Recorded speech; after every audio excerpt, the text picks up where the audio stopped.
इस देश में अपनी भूमिका निभाने वाला ही सच्चा भारतीय है। यह बात शनिवार शाम लाभ मंडपम में संस्कृति संवर्धन न्यास के व्याख्यान में राज्यसभा सदस्य सांसद राकेश सिन्हा ने कही। उन्होंने कहा कि समन्वय से ही भारत चलता है। जो लोग भारत की परीक्षा ले रहे हैं उन्हें हम बताना चाहते हैं कि अब भारत अग्नि परीक्षा से गुजर चुका है। भारत को रोकने वाला कोई नहीं है। सभ्यता का नया इतिहास रचने के लिए 140 करोड़ जनता तैयार है। जो इसके साथ चलेंगे वह हमारे साथ चलेंगे। यह सभ्यता की विजय यात्रा भूगोल क्षेत्र बढ़ाने के लिए नहीं है। जो इसके साथ चलेंगे वह हमारे साथ चलेंगे। यह सभ्यता की विजय यात्रा भूगोल क्षेत्र बढ़ाने के लिए नहीं है। हमारी यह विजय यात्रा नव उदारवाद में लोक मानव पैदा करने के लिए है।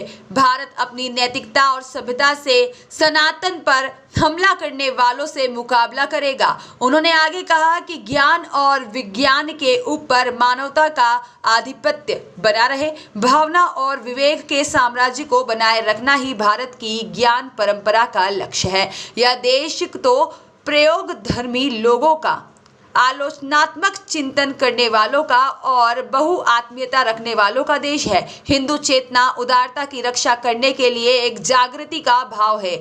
हम किसी पर आक्रमण नहीं कर रहे। हम दूसरों को बोध करा रहे हैं कि तुम भारतीयता के निकट आ जाओ और भारतीय बन जाओ। समस्या का समाधान हो जाएगा। व्याख्यान में मुख्य रूप से अशोक बड़जात्या, विशाल राय, नवीन गोधा उपस्थित रहे। व्याख्यान की प्रस्तावना राजेश माली ने रखी और व्याख्यान का संचालन प्रीति ठाकुर ने किया और आभार वीरेंद्र गोयल ने माना। Hunger, racism, war. मैं मानता हूं कि भारत में दो बुराइयां हैं, एक अनटचेबिलिटी, दूसरा कास्टिज्म। जब इन दो बुराइयों को हम पार कर लेंगे, हिंदुस्तान ऐसे चट्टान की तरह होगा। हर व्यक्ति स्वामी विवेकानंद की तरह हो जाएगा कि दुनिया को कहना पड़ेगा कि भारत में मिशनरी की जरूरत नहीं है, भारत के हिंदू मिशनरी को दुनिया की जरूरत है। यह तब तक संभव नहीं है जब तक हम अस्पृश्यता को एक विषय बनाकर रखेंगे, उपक्रम बनाकर रखेंगे। इसे युद्ध की तरह लड़कर इसको समाप्त करना है। अपने रसोई घर में, अपने सभी अवसरों में जब हम उन्हें स्वागत करेंगे, हिंदुस्तान का कोई मंदिर ना हो, हिंदुस्तान का कोई रसोई घर नहीं हो, हिंदुस्तान का कोई व्यक्ति नहीं हो जो अपने हृदय से, मन से, भावना से जिस समाज को स्पृश्य कहते हैं उसे गले लगाने के लिए, गोद लगाने के लिए, गोद में बैठाने के लिए, अपने अवसरों में साझा करने के लिए तैयार नहीं हो। इस हिंदुस्तान को उसके लिए तैयार करना भी हिंदू चेतना है। हिंदू चेतना से बाह्य ताकतों पर का मुकाबला करना है, अंदर की कमजोरियों को पढ़ना, उसको देखना और उसके लिए हर हिंदू को कदम बढ़ाना, यही हिंदू चेतना है। और अंतिम में उस हिंदू चेतना का एक स्वरूप और भी। भारत में लगभग 1900 भाषा और बोलियां हैं।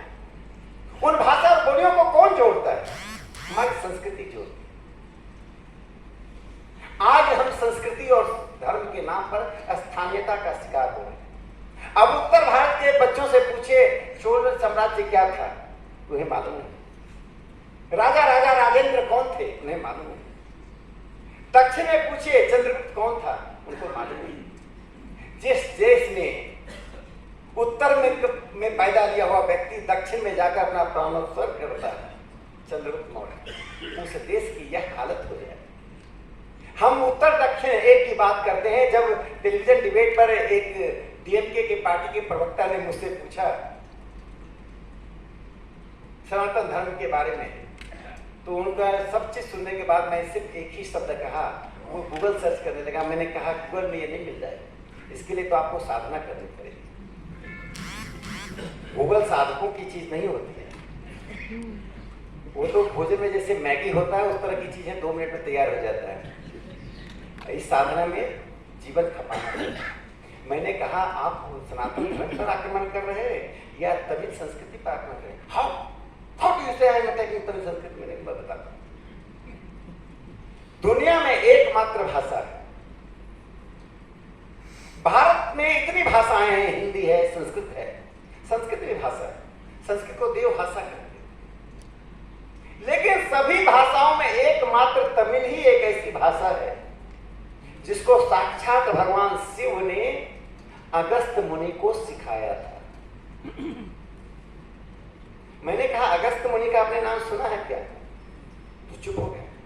मैंने कहा he is a part of old Tamil literature. Old Tamil literature is one of those languages out of 6 languages including Avesta and Sanskrit, जिसको नॉलेज रिसोर्स लैंग्वेज कहा जाता है, जिसमें ज्ञान का भंडार है। जैसे संस्कृत में है, अजवेस्ता में है, ओल्ड तमिल में है। मैं कहा ओल्ड तमिल तो आप जानते हैं ना? तो कहा हाँ, उसी में अगस्त मुनि भी लेंगे, उसी में इतिहास है।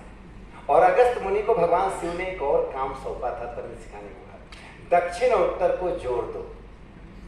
आप तो अगस्त मुनि पर ही आक्रमण कर रहे हैं, तो ओल्ड तमिल ही समाप्त हो जाएगा। वो गूगल सर्च मत कीजिए, जाकर ओल्ड तमिल को पढ़िए, फिर हमसे विमर्श कर दिया। तो भारत में तत्व समन्वय कहा जाता है, समन्वय से ही भारत। Bureau report.